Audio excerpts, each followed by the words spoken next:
આજે સૌથી પહેલા ઉષ્મા એન્જિન મળશે.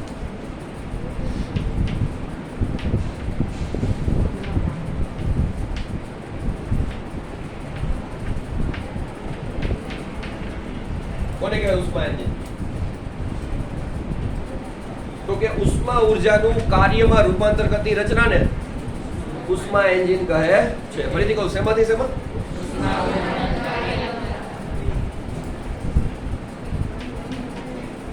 ઉષ્મા ઊર્જાનું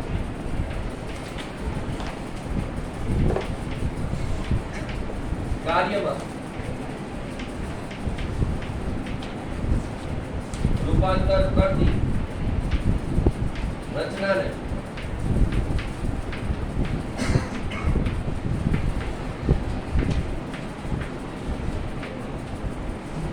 ઉષ્મા એન્જિન કહે છે. પાકું? કઈ રીતની આખી ગોઠવણી સમજીએ. માની લો આ કોઈ નળાકાર છે. નળાકારને ઇંગ્લિશમાં કહેવાય સિલિન્ડર. કહી શકાય ને? એમાં કોઈ વાયુ ભરી દે.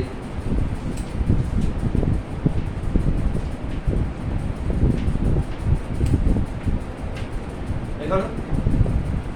નીચે કોઈ ઉષ્મા પ્રાપ્તિ સ્થાન મૂકી દે. દેખાય ને? એનું ટેમ્પરેચર આપણે ધારી લઈએ T1. કેટલું?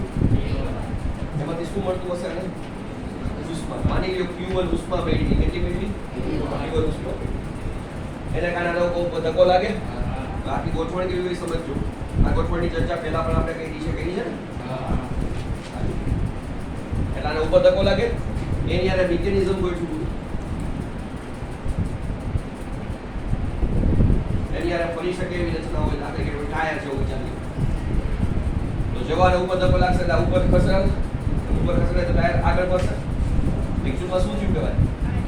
કાર્ય થયું કહેવાય. એટલે જે T1 ઉષ્મા પ્રાપ્તિ સ્થાનમાંથી Q1 ઉષ્મા શોષી એમાંથી કદાચ W જેટલું કાર્યમાં રૂપાંતરિત થાય. અમુક અદ્યામ ઉપર જાય એટલે આ અહીંયા સુધી પહોંચી જાય. આ ઉપર જાય તો વિચારો આ અહીંયા પહોંચી જાય. અહીંયા એક્ઝેક્ટ અહીંયા હોલ કરેલો એક માર્ગ દેખાડો બધાને. જો તો દેખાય છે. એ માર્ગમાંથી વધારાની ઉષ્મા ઠારણની વ્યવસ્થા હોય. ક્યાં જાય? ઠારણ વ્યવસ્થા. ફરીથી કહું છું, ક્યાં જાય? આ શું હતું? મિકેનિક્સની ભાષામાં અને ઉષ્મા પ્રાપ્તિ સ્થાનને ઠારણ વ્યવસ્થા કહેવાય. મિકેનિક્સની ભાષામાં શું કહે? ઉષ્મા પ્રાપ્તિ સ્થાન અને થર્મોડાયનેમિક્સની ભાષામાં શું કહે? થર્મોડાયનેમિક્સની ભાષામાં આને ઊંચા તાપમાન વાળું ઉષ્મા, ઊંચા તાપમાન વાળું સ્થાન એવું કહેતું હાલે. ફરીથી કહું, ઊંચા તાપમાન વાળું સ્થાન. આને શું કહે? નીચા તાપમાન વાળું સ્થાન. આનું તાપમાન નીચું હોય. કારણ ઠંડુ કોણ કરે? જેનું ટેમ્પરેચર પાકું ને એવું થોડું હોય. તમે શરબતનો ગ્લાસ બનાવો એમાં શું કામ બરફ નાખો? ઠંડુ કરે. શું કામ ઠંડુ કરે? પોતે ઠંડુ કરે. બીજા દિવસમાં શોષે કે નહીં? બરાબર. ઠારણ વ્યવસ્થા નીચું તાપમાન. આ અને એવું લખતા હોય ઘણી વખત ઊંચા તાપમાન વાળું પરિસર, નીચા તાપમાન વાળું પરિસર. પરિસર તો તમને ખબર જ છે ને, જેની તંત્ર ઉપર અસર થાય એટલે પરિસર કહેવાય. ચેપ્ટરની શરૂઆતમાં શીખવાડ્યું પાછું કનેક્ટ થઈ ગયું. જો થઈ ગયું. એટલે હું કદાચ અલગ શબ્દ લખું તો એનાથી કઈ ફેર પડે? યંત્ર તો એ જ છે ને, બરાબર? ઓકે. તો આવા ઘણા બધા નામ અલગ અલગ બુક્સમાં અલગ અલગ ઓથર નેશનલ લેવલના, ઇન્ટરનેશનલ લેવલના ઘણું સમજાવવામાં આવ્યું છે. અલગ અલગ વર્ડ યુઝ કરતા હોય એનાથી કાંઈ ફેર પડતો નથી. ચાલો, તમને ખબર પડી કે ન પડી? ઓકે. કેટલું કાર્ય છે આમાં? W. પાકું? ડાઉટ કોઈને કાંઈ? હવે ધ્યાન જોજો. આને Q1 ઉષ્મા શોષી એમાંથી W નું કાર્યમાં રૂપાંતર કર્યું. બાકીની ઉષ્મા ઠારણ વ્યવસ્થા તંત્ર પાછું મૂળ સ્થિતિમાં આવી ગયું. બરાબર.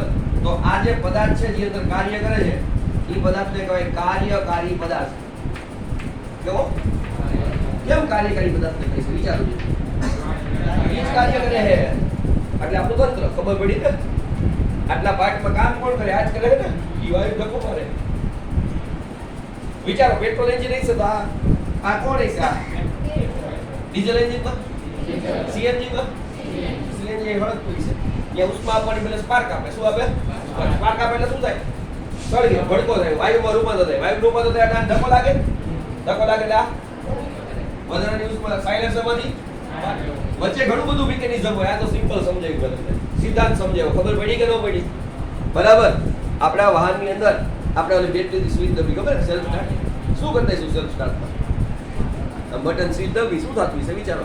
બેટરી હોય ને, બેટરી એના બે છેડા બહાર આવે, બે છેડા ભેગા કરે શું થાય વિચારો? સ્પાર્ક થાય એટલે પેટ્રોલ પડતું હોય શું થાય? ચાલુ થઈ વાહન. જોયું હોય તમે કે નથી જોયું? ઘણો ટાઈમ વાહન પડ્યું રહે, ચાલુ જ ન કરી પછી ચાલુ કરી તો કા બેટરીનો જે સ્પાર્ક એ ઓછો પડતો હોય. બરાબર. તમે જાજી વાર રાખો ત્યારે ચાલુ થાય, જોજો તમે ઘણી વાર. અથવા તો હીરો ચાલુ થાય તો પછી શું કરો ખબર ને તમને? શું કરો? કિકથી ચાલુ કરો કે નહીં? ખબર પડી આખું? ત્યાં એવી રીતે ચાલુ કરે, અહીંયા તો અલગ ચાલુ કરે. ડાઉટ જ બોલી શકાય નહીં ને? ઓકે. તો આ તમને પુષ્પા એન્જિન સમજી કેવી રીતે કામ કરે સમજાણું? વર્ણન લખાવું તો જ ખબર પડશે. સમજાણું બધાને? ચાલો, ટોટલ ઉષ્મા એને કેટલી શોષી? Q1. એમાંથી એને બે કામ કર્યા. કયા બે કામ કર્યા? એક તો એને કાર્ય કર્યું ને બાકી જે કાંઈ વધ્યું એને ક્યાં જવા દીધું? કારણ કે પોતે પાછું મૂળ સ્થિતિમાં આવી ગયું કે નહીં? પાછું Q1 શોષશે, પાછું W કાર્ય કરશે, પાછું અહીંયા ઠલવી દેશે. પાકું? તો આના ઉપરથી મને ખબર પડે કાર્ય કેટલું થયું. કાર્ય મારે જાણવું હોય તો Q1 માઇનસ. ચાલો વિચારો, કાર્ય વધુ થાય એમ સારું કે વેસ્ટ વધારે જાય એમ સારું?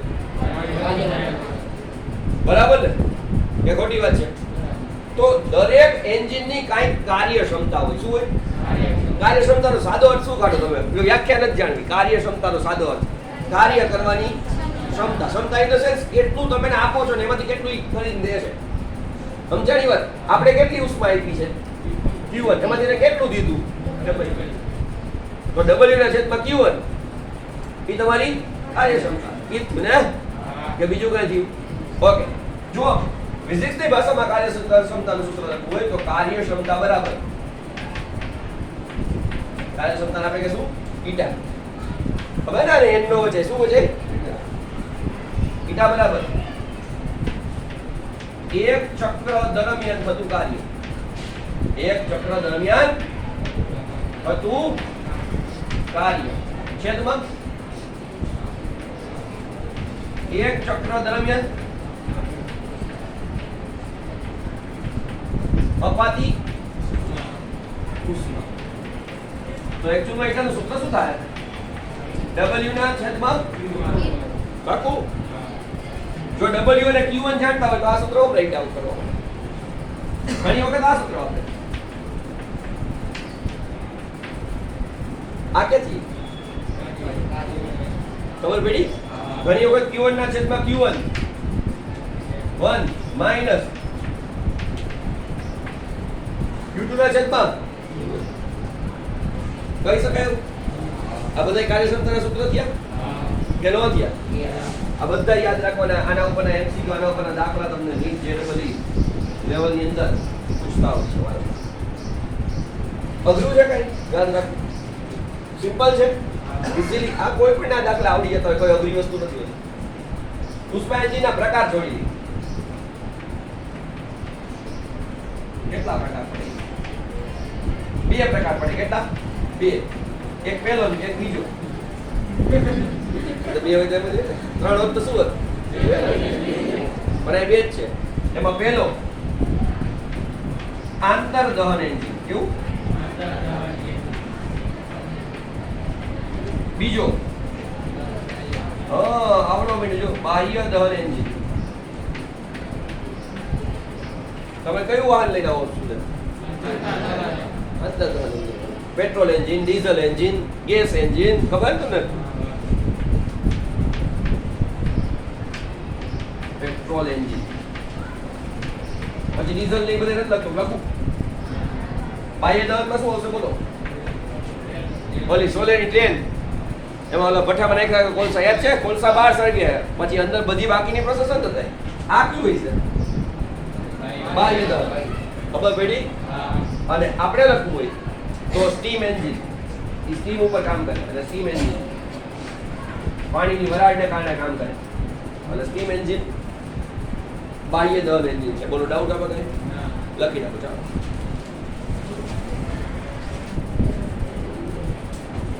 ચાલો અહીંયા ધ્યાનપૂર્વક જોજો. હવે અત્યારે તમે જોઈ શકો છો આ કાર્યકારી પદાર્થ ક્યાંથી ઉષ્મા શોષે છે? ઉષ્મા પ્રાપ્તિ સ્થાનમાંથી ઉષ્મા શોષે છે. એમ કહી શકું ગરમ પરિસરમાંથી ઉષ્મા શોષે છે કહી શકાય. અને ક્યાં ઉષ્મા મુક્ત કરે છે? કારણ અથવા એમ કહી શકાય ઠંડા પરિસરમાં ઉષ્મા મુક્ત કરે. ગરમ પરિસરમાંથી મેળવે ઠંડા પરિસર મુક્ત કરે. ગરમ પરિસરમાંથી મેળવે ઠંડામાં મુક્ત કરે. પાકું? અને ઇન બિટવીન પાકું? જો આના સિદ્ધાંતને ઉલટાવવામાં આવે એટલે ઠારણ વ્યવસ્થામાંથી ઉષ્મા શોષે અને ઉષ્મા પ્રાપ્તિ સ્થાનમાં મોકલે. ઉષ્મા પ્રાપ્તિ સ્થાનમાં ન મોકલે પણ આપણે એમ કહેવાય ઠંડા પરિસરમાંથી ઉષ્મા શોષે. અને જો ગરમ પરિસરમાં ઉષ્મા ધકેલે તો જે સાધન બને એ સાધન બને રેફ્રિજરેટર. શું બને? અથવા હીટ પંપ.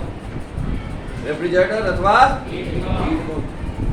આપણે જનરલી હીટ પંપ વાપરતા નથી પણ તમને ખબર છે ઘણા દેશ એવા હોય જેમાં બરફની વર્ષા થાય. ખબર તમે જોયું?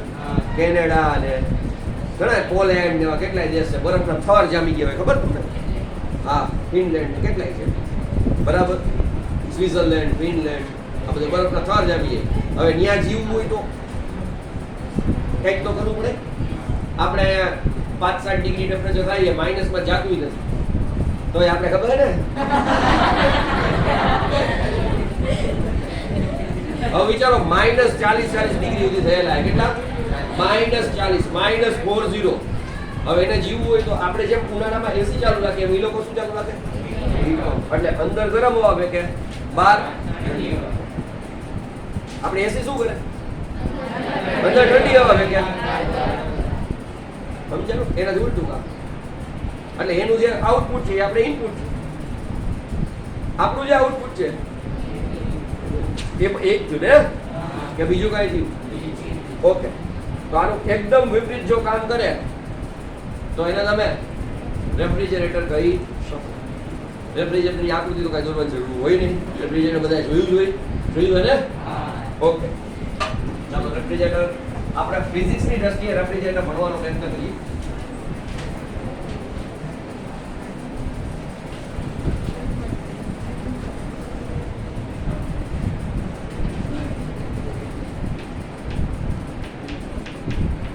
રેફ્રિજરેટર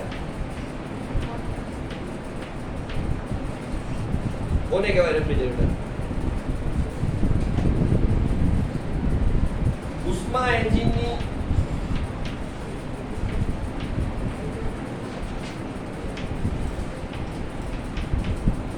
કાર્ય પ્રણાલી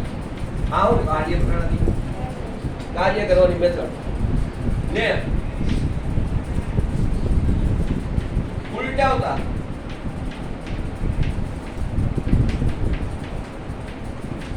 રેફ્રિજરેટરની કાર્ય પદ્ધતિ મળે છે.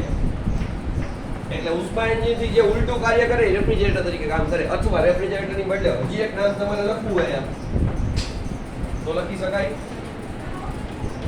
હીટ અથવા લખી શકાય એસી. એસી આમ જ કામ કરે. ખબર? હવે ઉષ્મા એન્જિનની કાર્યપ્રણાલીને ડ્રો કરું છું. એને બ્લોક ડાયાગ્રામ કહેવાય. શું કહેવાય? Block diagram. એટલે ઓરિજિનલ ઇન્સ્ટ્રુમેન્ટ નો દોરવું પડે, બ્લોક દોરવાના. ફરીથી ઓરિજિનલ ઇન્સ્ટ્રુમેન્ટની બદલે શું દોરવાનું? બ્લોક દોરવાના. ખબર પડી? તો આમાં 3 મેઇન પાયા હતા. યાદ હોય તો તમને એક સ્ટવ મૂક્યો તો આપણે એને ઉષ્મા પ્રાપ્તિ સ્થાન અથવા ઊંચું તાપમાન કહેતા. યાદ છે? પછી કાર્યકારી પદાર્થ હતો અને ઠારણ વ્યવસ્થા હતી. 3 જગ્યા હતી. ખબર તમને યાદ છે કે યાદ નથી? અને 3 જગ્યા દોરું. પેલા ઉષ્મા એન્જિનની કાર્ય પદ્ધતિ બ્લોક ડાયાગ્રામથી સમજાવું. જોજો. આ વધુ તાપમાન વાળું પરિસર, એનું તાપમાન T1. ફરીથી કહું, વધુ તાપમાન વાળું પરિસર, તાપમાન કેટલું? T1.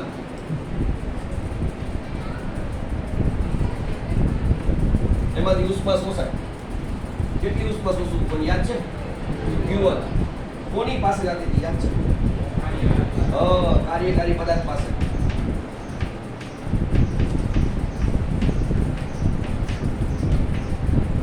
બાકુ એમાંથી ડબલ્યુ જેટલું ઉપર એનો કરવાની બદલે બનો કે તમે નીચે એનો કરવા ધારો તો એમાં કઈ ફેર નથી પડતો. અહીંયા કરો આમે કરીએ ઉપર કરીએ બ્લોક ડાયાગ્રામ છે એમાં કઈ ઓરિજિનલ પદાર્થ નો દેખાતો હોય દેખાય છે બાકીની ઉષ્મા ક્યાં ઠરે? કારણ વ્યવસ્થાની બદલે આને જેવું લખવું હોય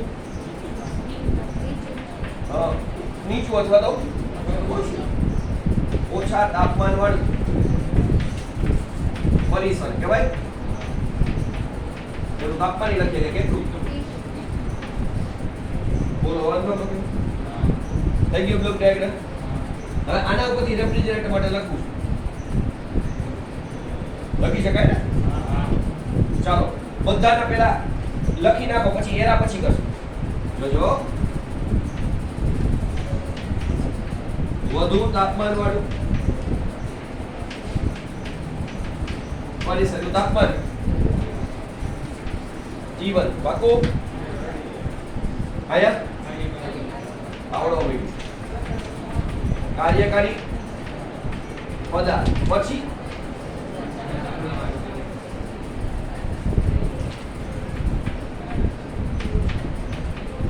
ઓછા તાપમાન વાળું પરિસર એનું તાપમાન બસ આટલું. ચાલો વિચારો તમારી પાસે એક રેફ્રિજરેટર છે.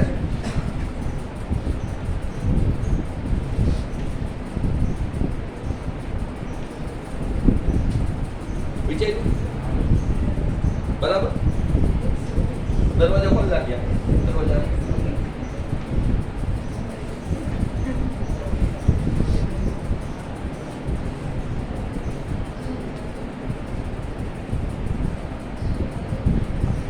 દેખાય જો તો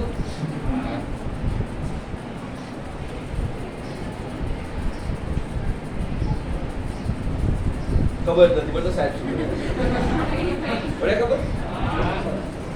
હવે આપણે આમાં બરફ બનાવવા માટે એક ટ્રે રાખી દઈએ. ખબર ને આમાં પાર્ટ હોય આવા બરાબર. પછી દરવાજો બંધ કરી દઈએ. બરફ બનવા માંડશે.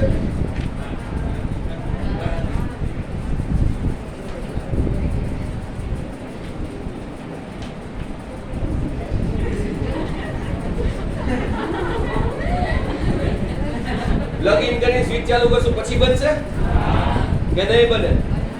બાકુ ને હવે ધ્યાનપૂર્વક જોજો.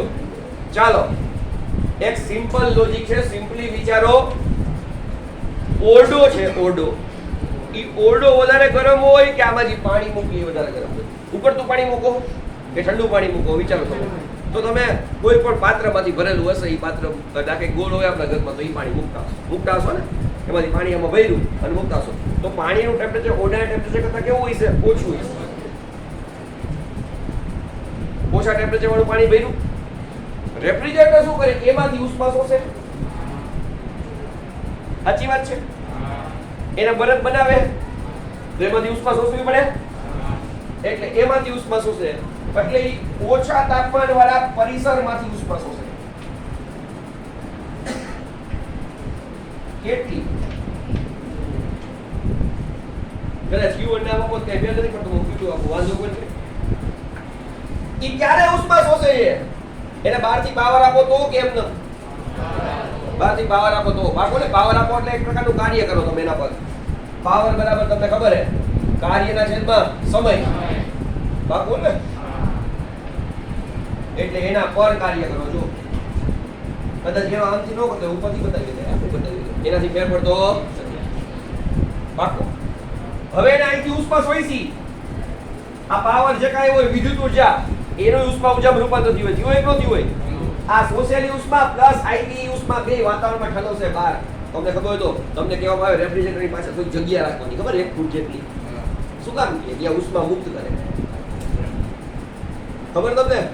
એટલે રેફ્રિજરેટર પાસે કઈ વસ્તુ રાખવાની બનાવી હોય ખાલી જગ્યા રખાય જેથી રેફ્રિજરેટરની કાર્યક્ષમતા વધે. ફરીથી કાર્યક્ષમતા શું થાય?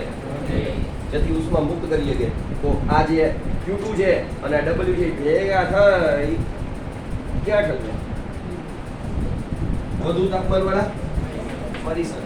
સમજાય તો જ આ નકર ના. સમજાણું? આ રેફ્રિજરેટરનો બ્લોક ડાયાગ્રામ, આ ઉષ્મા પ્રાપ્તિ સ્થાનનો બ્લોક ડાયાગ્રામ. બેમાં કઈ દેખાય છે? જો તો શું લખ્યું છે વાક્ય યાદ કરો.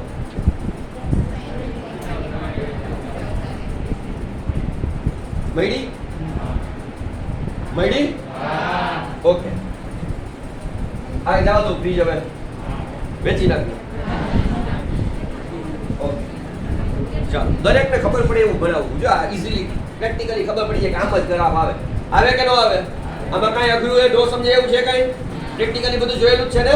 હીટ પંપમાં સેમ વસ્તુ થાય. હીટ પંપ ઓરડો ઠંડો હોય, બહાર ગરમી હોય, અથવા ઉલટાવું વિચારો. હાલો, હીટ પંપ ઠંડા પ્રદેશમાં, બહાર ઠંડુ, અંદર ગરમ, છતાંય બહારથી ઉષ્મા ખેંચીને ઓરડામાં દેશે. એસી એવું જ કરે. એસી કેવું કેવું કરે? અંદર કેવો પવન આપે? ઠંડુ. ઠંડુ હોય ત્યાં ઠંડો પવન, ગરમ હોય ત્યાં ઉષ્મા એન્જિન શું કરતું હતું? વધુ તાપમાન વાળા પદાર્થમાંથી ઉષ્મા શોષતું હતું અને ઓછા તાપમાન વાળામાં મુક્ત કરતું. એનાથી ઉલટું કામ. રેડી? બોલો, વાંધો આમાં કોઈને કઈ? સમજાડો આમાં કોઈને કઈ? હવે આમાં એક અગત્યની રાશિ ખબર પડે. પરફોર્મન્સ ગુણાંક. શું? પરફોર્મન્સ ગુણાંક. એને ઘણા આલ્ફા કે એને ઘણા બીટા કે અલગ અલગ સિમ્બોલ આપે, એનાથી નામમાં કઈ ભેદ ન પડે. એ પરફોર્મન્સ ગુણાંક એટલે એક ચક્ર દરમિયાન શોષેલી ઉષ્મા, એક ચક્રમાં શોષાતી ઉષ્મા છેદમાં એક ચક્રમાં થતું કાર્ય. ચાલો, કેટલી ઉષ્મા શોષે છે કોઈ કહી શકે? Q2. અને કેટલું કાર્ય થાય છે એના પર?